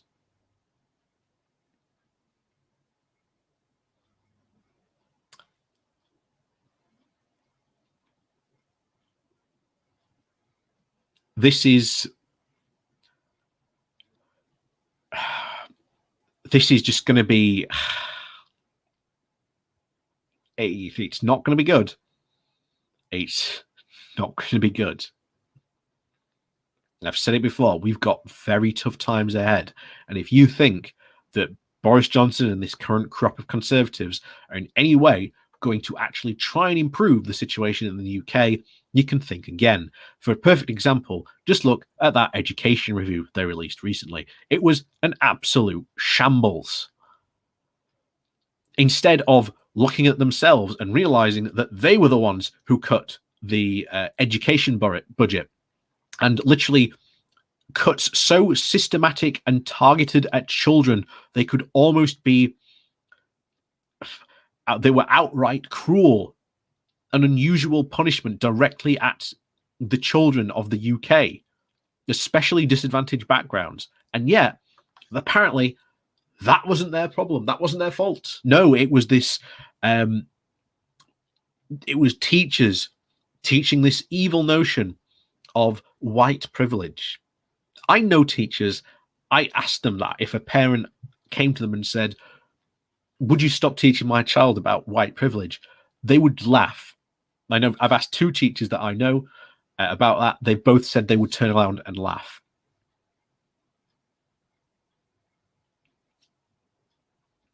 Why, I asked, why would you do that? Because they literally said themselves, they've got more pressing issues to teach children, mainly maths, science, English, than talk about white privilege with them.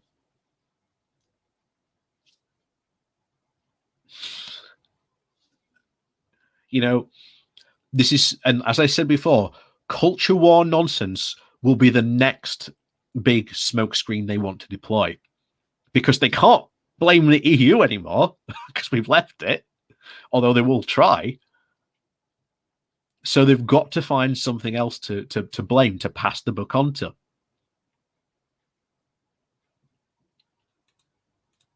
And so I would just say, Hold on, because I do realize we're running out of time, so I'm going to speed this up. There we go. that, you know, people like Lord Heseltine, you know, perhaps in 41 years again, when it was 41 years from we first joined that we got our referendum Well, to leave. I want to pick up on that, because what we joined. So in 41 years, apparently we'll change our minds.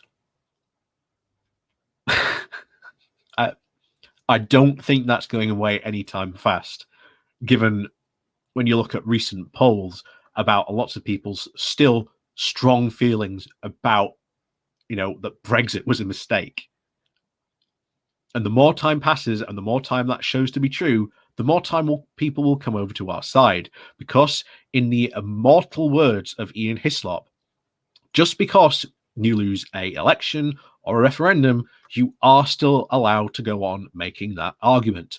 That is what happens in a democracy. You are allowed to change your mind.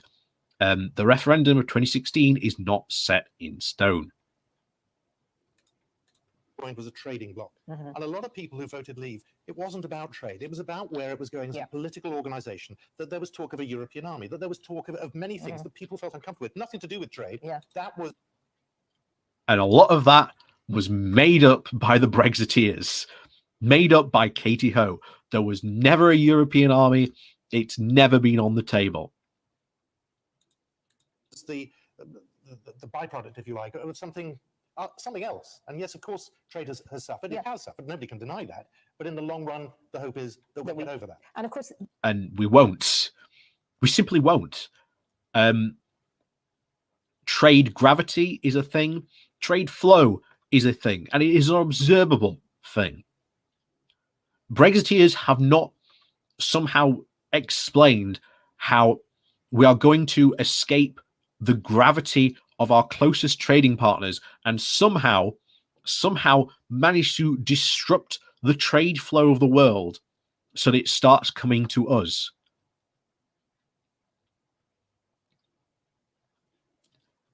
Again, there are trade experts for a reason. We know this is a thing.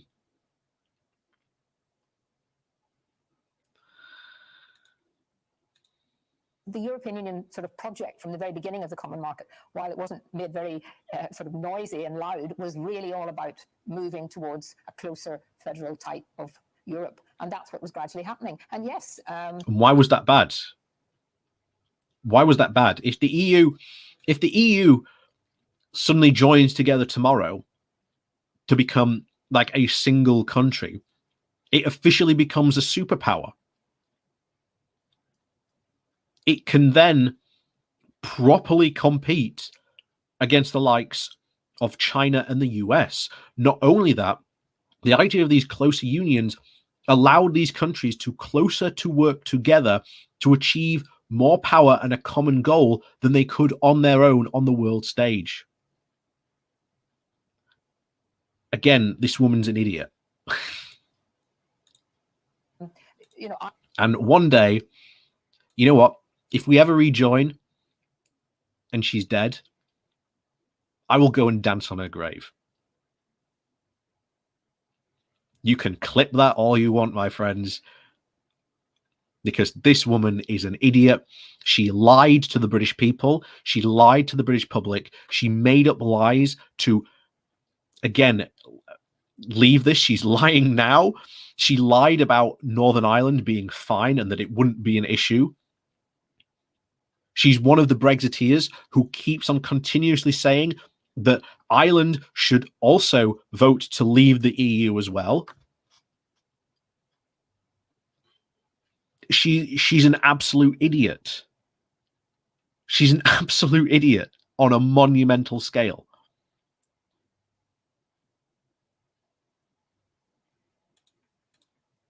I find it strange that the European Union needed a flag, that they needed an anthem, that they needed all these things as if they were a state. And we've now actually, this country's actually given the European Union an ambassadorial status. You know, I wouldn't have personally done that, but I suppose it helps to keep our friends happy in the EU. Oh, you're calling them our friends. Yeah, well, I'm being cynical. No, but seriously, you know. Why would... Oh, you see how stupid this woman is. Why would you not want to keep on friendly relations with the EU?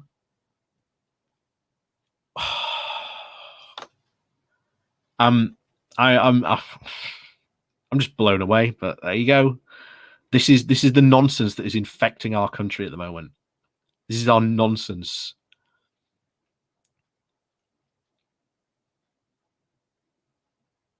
This is the nonsense. But there you go.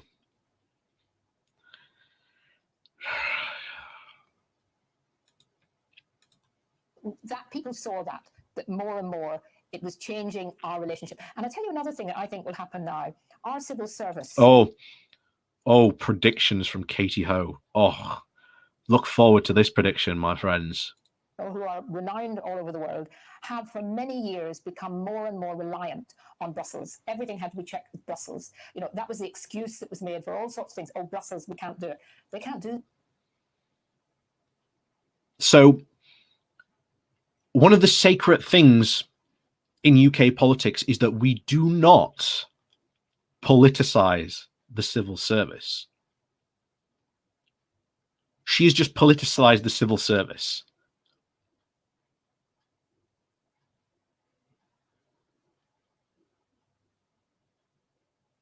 And yeah, as someone has just pointed out there, yeah, the UN has a flag, NATO has a flag. You are right. And the WTO, by the way, has a flag as well. Is she annoyed at that we've joined that?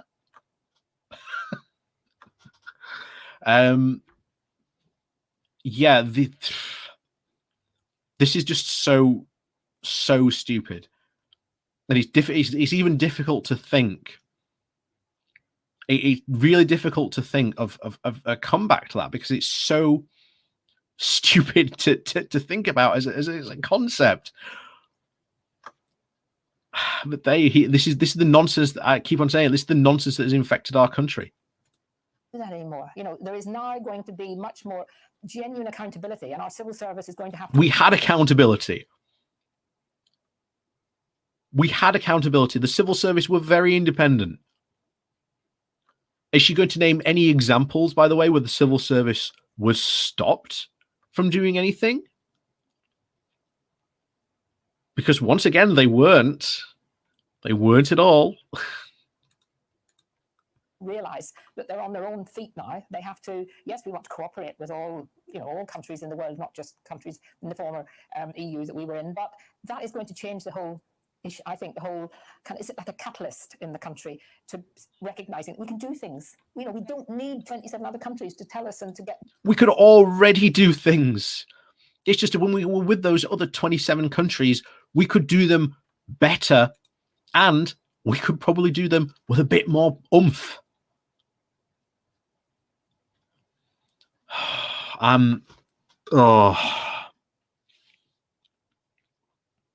It's almost quitting time for this, and I'm already like, oh.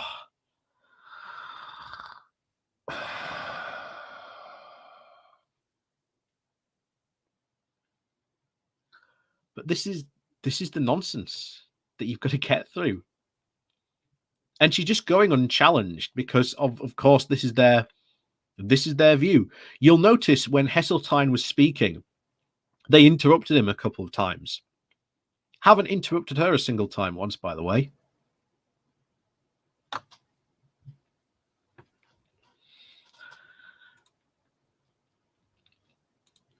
Oh, another example for Katie Ho. This behind me, this fantastic thing behind me is a Yorkshire flag. Is Hoey here upset that Yorkshire has its own flag?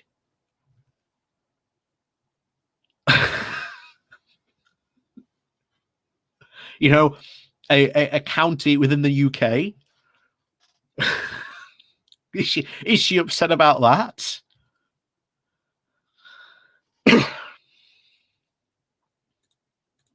The bureaucracy. We need to get rid of a lot of the bureaucracy. And that's one thing you asked me earlier. I mean, I do think a lot of the red Need to get rid of bureaucracy. What bureaucracy, Katie? This comes up every single time. People like you mentioned bureaucracy. Is she going to? Where? I don't know. I was going to say I'd eat something weird, but I haven't got anything to eat. Yeah.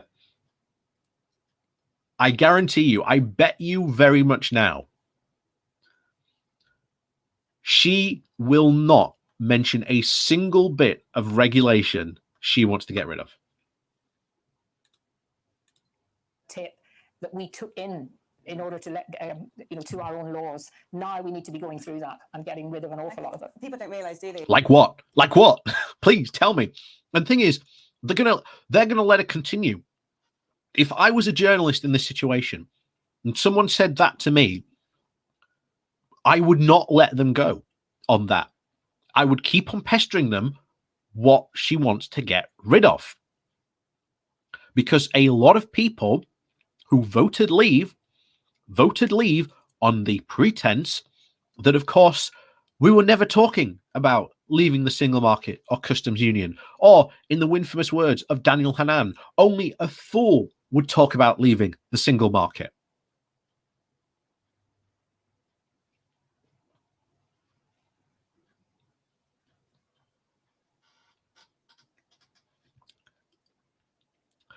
Just a lot of Brexiteers who are fools. As well, that a lot of that red tape is as a result of lobbying by big multinational companies, and actually Brussels has been a very useful.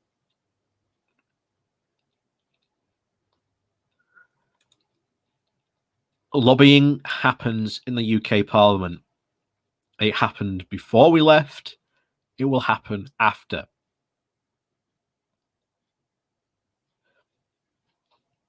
Another thing I would ask of Miss Ho, if she doesn't like lobbying and all these red tapes which are put on by multinational corporations, what did you think to the massive amount of money that Tate and Lye, one of the world's biggest sugar manufacturers, put into Brexit? Because that was a significant amount of money to put into one vote. Did they have Britain's best interest at heart?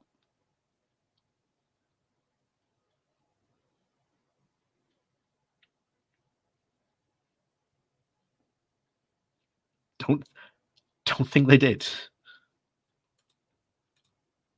For one-stop shop for a corporate cartel to make demands, and actually I think this has had an effect, a ripple effect on the developing world as well. Yes, and so yeah, you know what's going to happen now? These corporate cartels are going to stroll right into Westminster and do exactly the same thing.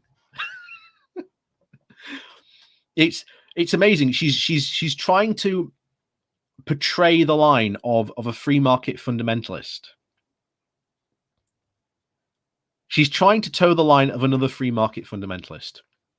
And we've got another Twitch guy here. Real Dan Cody. Nice to see you too, my friend. Good to see another UK streamer in politics. Yes. To be honest, there aren't enough of us. We need more of us streaming. Like I say, for those of you who don't know, I am streaming on live streaming, not on just YouTube, but on Twitch and Facebook as well. Simultaneously on all three. But again, where are these companies? You know, they're going to go straight to Westminster. They're going to engage in lobbying, and this free market fundamentalist mindset that this woman in green's putting on, they're not going to stick to it, because free traders, these free market fundamentalist traders that we have currently running our country, and currently what she is masquerading as, If you are a free market fundamentalist, then the biggest prize for you is being in the single market. And yet apparently, oh no, we can't be in it. Wait, you're a free market advocate and trader.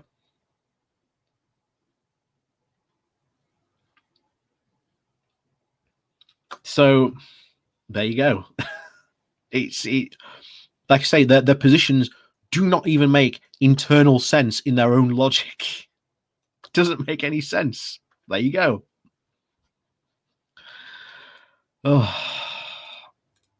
Small businesses who really, most of our, majority of our small businesses in this country have really no relationship with the EU, don't trade with them, and yet.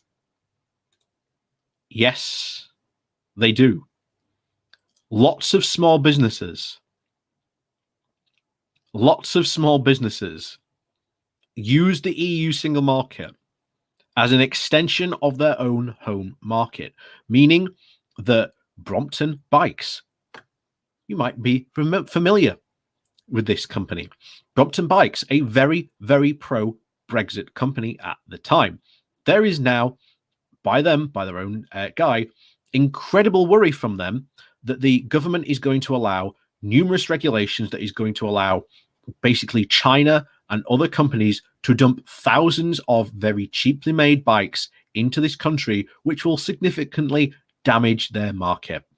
And by the way, Brompton Bikes said themselves a pro-Brexit company, that over 40% of their sales were in the EU.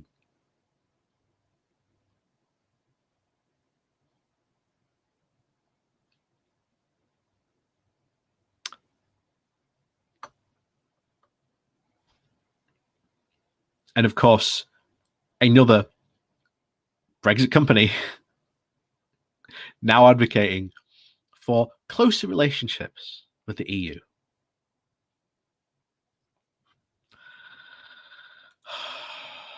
Deary, deary me. They find themselves bound by a kind of cartel who wanted to stop competition. So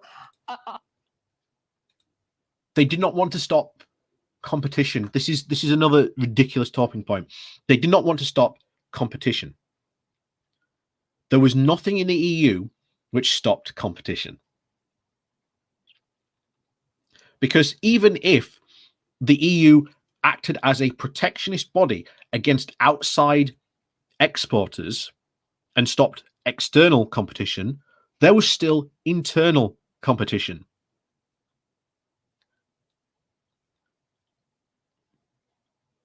Again, someone who acts as a free market fundamentalist, but when they start talking and when they start talking in their mouths about free markets and trade, all of a sudden, all that ideology of being a free marketeer goes straight out the window.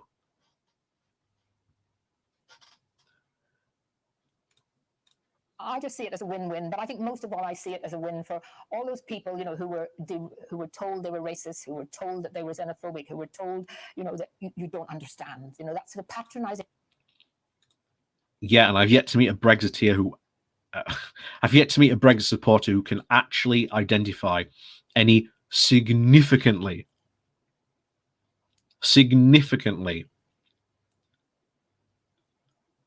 good benefit, or even explain positions in the EU or regulations or anything like that of the sort.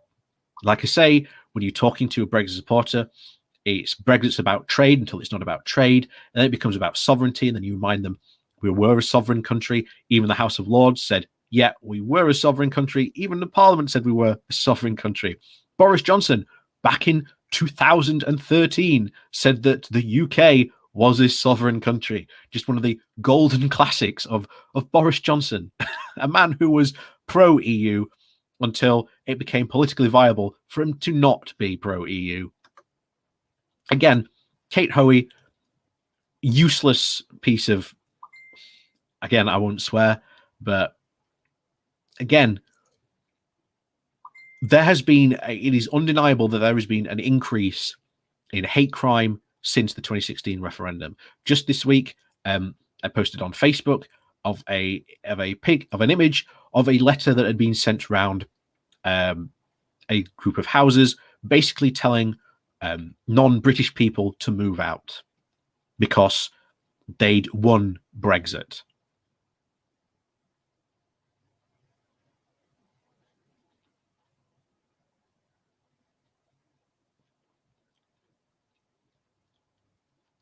And if you don't even believe me even more, put in Barnsley and Brexit, and we might watch it sometime. In fact, no. We're done with Katie Ho now. I'm going to try looking for it now.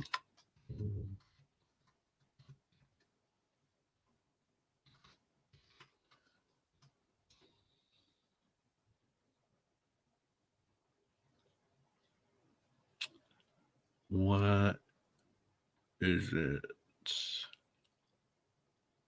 Where is it? Here it is. Here it is. Here it is.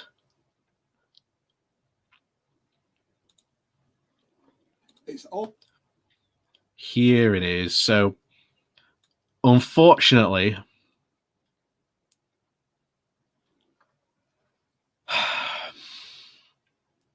unfortunately, 5 years ago today, let's get it back up.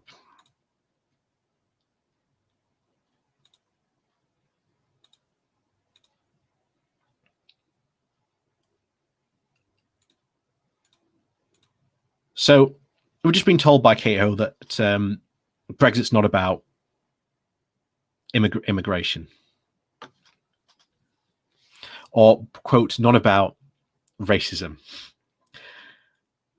This is a video from my town of a group of Channel 4 reporters who, again, the day after the Brexit referendum on the 26th, which coincidentally will coincide with this Saturday morning's Good Morning Walk. So please do come and join me on that. Like I say, it will be obviously early doors. So like I say, it is the Good Morning Walk for a reason.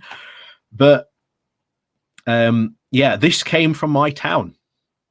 And this is just one part of the Vox Pops that these guys got. This isn't the full clip, but this went on in my town.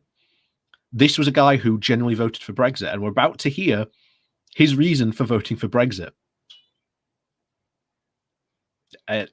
If you've never seen this before, I hope you're still strapped in because you've got a good potential for falling out of your chair here.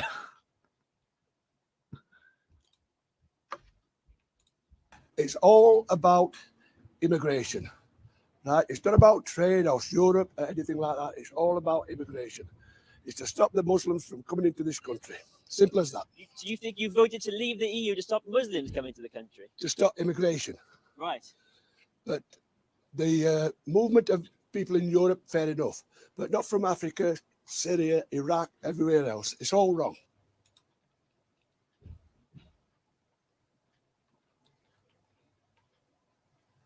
Yep.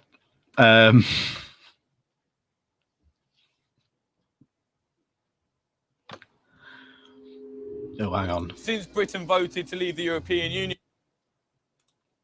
Yeah. That was not the only one. That's not the full. That's not the full interview, by the way. There was others.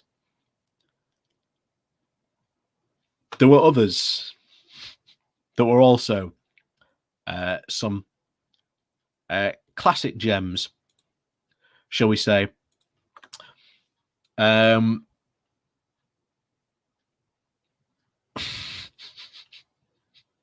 Yeah.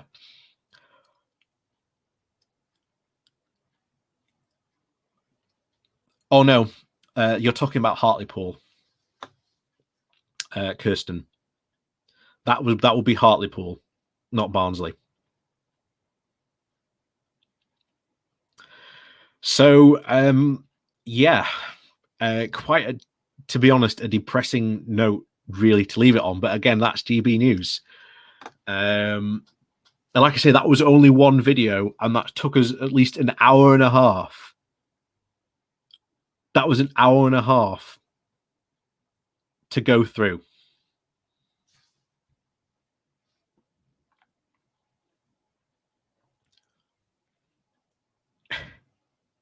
So thank you so much for joining me as always. Like I say, our next live stream will be on Saturday morning on YouTube, the Good Morning Walk. We will also be probably having a look at, obviously, because that will obviously be the proper 5-year celebration of Brexit that particular morning. So that will probably be, you know, quite a good morning walk. Will be a bit more probably upbeat. Obviously, next Wednesday we'll be live streaming again. I don't know who we'll be covering. I don't know who. We'll have to see. Maybe we'll do some Jeff Taylor.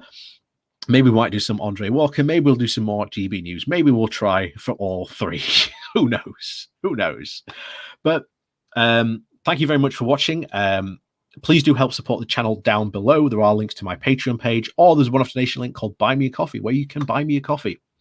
And like I say, thank you very, very much to all the people who do support the channel that way. It means so much to me. You know, thank you for supporting me. You know, thank you so much. And like I say, even if you just hit that like and share button, thank you again so much, because again, it does help out the channel. So, as is always, yeah, on that really depressing note, again, like I say, that's from my hometown, so that hurts me so much. You've no idea how much that hurts me. Hurts me so much. Yeah, half an hour for watching one GB News video, because we have to stop and start it so much, because there's so much nonsense they sprout and goes unchallenged and then doesn't get talked about. Oh, thank you very much, Helen, for the super sticker. Thank you very much for your support there, Helen. Always much appreciated. And as always, yes, thank you everyone else for joining us this evening. It's been wonderful as always. We'll see you all very soon for another I was going to say another Good Morning Walk, but we will see you soon for a Good Morning Walk on Saturday, and we'll see you probably next Wednesday for another live stream. I don't know who we'll be covering. We'll have to wait and see. But again, it's part of the fun, part of the mystery. And of course, we've got videos coming out all this week on British politics. So if you aren't subscribed, hit that subscribe button and the bell button and the like button, and you'll get to see more videos covering British politics here on YouTube. So as always, thank you very much for watching, and we'll see you all next time.